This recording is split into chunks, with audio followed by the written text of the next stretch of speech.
Kulikuwa na kijiji kidogo kilichozungukwa na milima yenye kijani kibichi, ambako watu waliishi kwa upole, lakini kwa midomo yao isiyojua kunyamaza. Kijiji hicho kilijulikana kwa jina la Kiburugwa. Ndani ya kijiji hiki, palikuwepo msichana mmoja ambaye jina lake lilitajwa kwa kejeli zaidi kuliko kwa huruma, Suzana. Watu walimuita kichaa wa Kiburugwa. Alionekana kila siku akitembea pembezoni mwa barabara, mara akicheka peke yake, mara analia bila sababu, huku nywele zake zikiwa zimechanganyika kama maisha yake.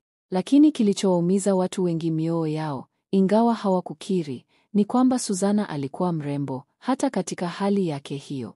Alikuwa na macho ya kahawia yenye kina, na tabasamu lililojitokeza wakati mwingine lilionyesha namna ambavyo angeweza kuwa malkia wa uzuri kama tu akili yake ingekuwa sawa.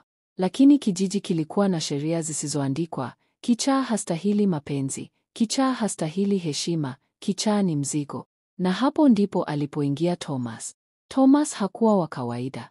Alitokea mjini, mwenye kampuni ya ujenzi iliyosambaa mikoa mitatu. Alikuwa na magari ya kifahari, mavazi ya gharama, na lugha ya kupendeza. Alipokuja Kiburugwa kwa ajili ya kujenga shule ya kisasa kwa msaada wangu aliyokuwa akihifadhili, watu walimkaribisha kama mfalme. Kila binti kijijini alipiga mswaki mara 3 kwa siku. Kila mama alimwalika kwa chakula, na kila baba alitamani Thomas amue binti yake. Lakini Thomas hakuwa na haraka. Alikuwa kimya, mwenye kutazama zaidi ya kusikia. Na siku moja alimuona Suzana. Alikuwa ameketi chini ya mti, akichezea mchanga na kutengeneza chapati za udongo. Thomas alisimama kwa muda mrefu, akimtazama, huku msaidizi wake akimgusa bega kumuondoa. Kwa mshangao na kejeli, mmoja wa vijana wake alisikika akisema, "Bosi, huyo ni kichaa. Use take tabu." Lakini Thomas hakuwa mtu wa kufuata sauti za watu. Alianza kumletea Suzana chakula, akizungumza naye kama mtu wa kawaida. Kila siku alikuwa na muda wa kukaa naye, kumchekesha, na hata wakati mwingine kumbeba kwenda kliniki. Watu walishangaa. Vikwa vile tingeshika. Kijiji kilichemka kwa maneno. Huyu mtu anawezaje kupoteza muda wake na kichaa? Waliuliza. Labda amelagwa. Labda ana matatizo kichwani kama yeye. Miezi ilivyopita, Thomas alienda mbali zaidi. Alimpeleka Suzana kwa wataalamu wa akili mjini. Akamlipia matibabu ya gharama. Alimtafutia mshauri wa saikolojia. Wakati wote huu hakuona aibu, hakuwahi kumkana Suzana. Aliwapuuza waliomcheka na aliendelea kumuita malkia wangu.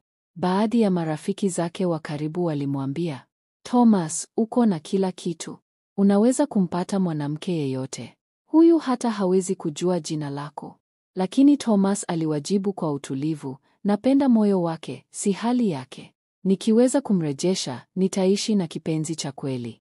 Na kama muujiza wa kweli, baada ya mwaka mmoja wa matibabu na msaada wa karibu, Suzana alianza kubadilika. Polepole alikumbuka majina, akaacha kutembea ovyo, akaanza kusoma vitabu tena. Aliwahi kuwa mwalimu kabla ya kuugua. Upendo wa Thomas ulimtoa kwenye giza la akili na kumrudisha kwenye nuru ya utu.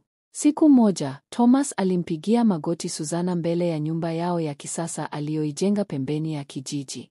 "Suzana, je, utanioa?" aliuliza. Na kwa sauti laini lakini ya kujiamini, Suzana alisema, "Ndiyo." Kijiji kilitetemeka kwa habari hiyo. Watu walibaki midomo wazi. Hakuna aliyedhani Suzana atapona sembuse kuolewa.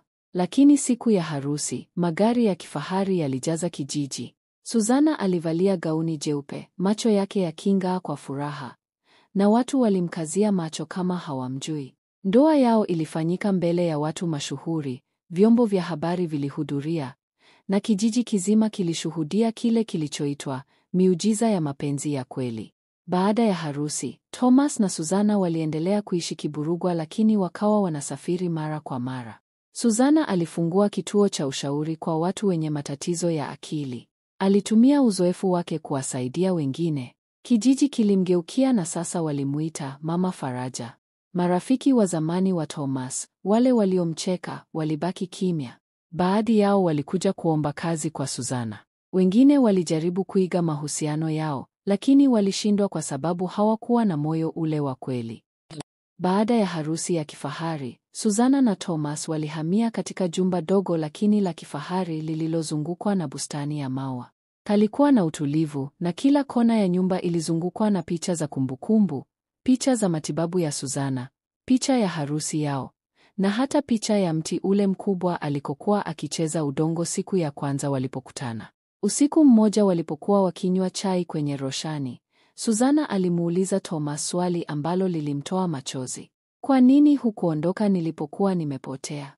Kwa nini uliniamini wakati hata mimi sikujiamini?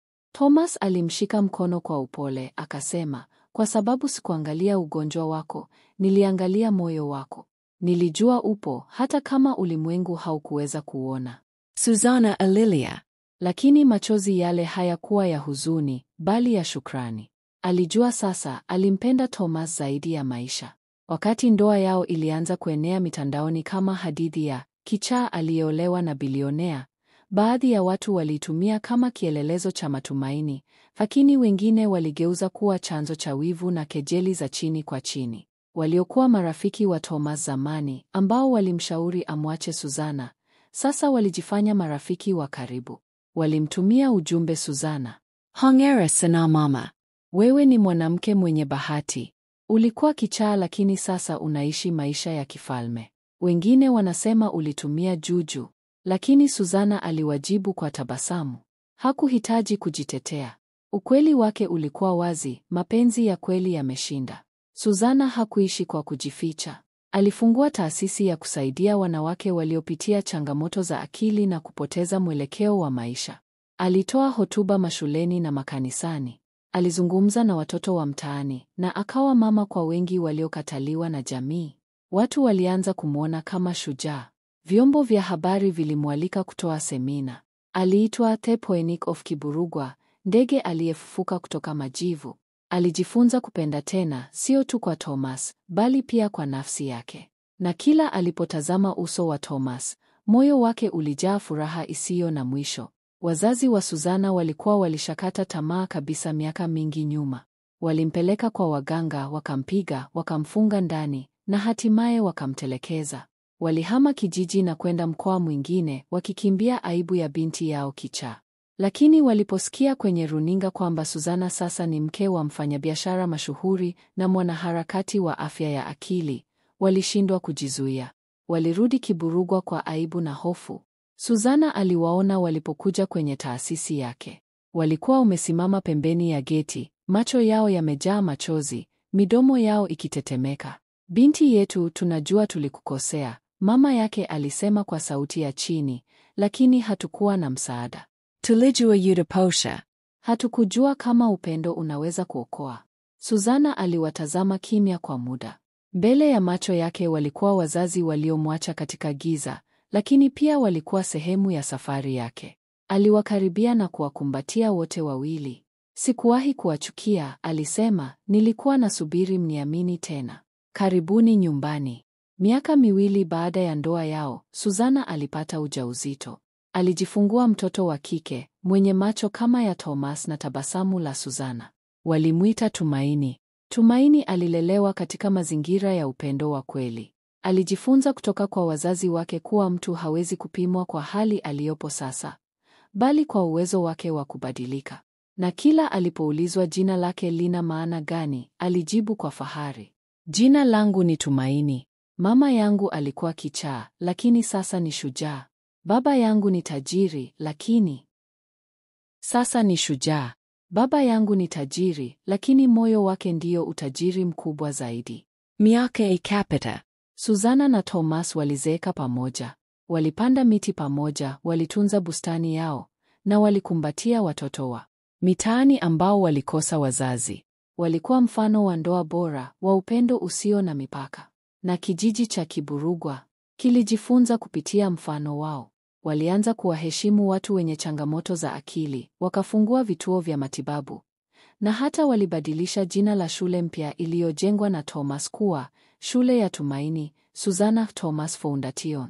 Katika historia ya kijiji hicho, hakuna hadithi iliyobeba mafunzo kama hii, ya kwamba mapenzi ya kweli hayaangalii hali, haogopi changamoto, na hakiulizi kwa nini huyu, bali huuliza, naweza kumsaidia aje kuwa nani?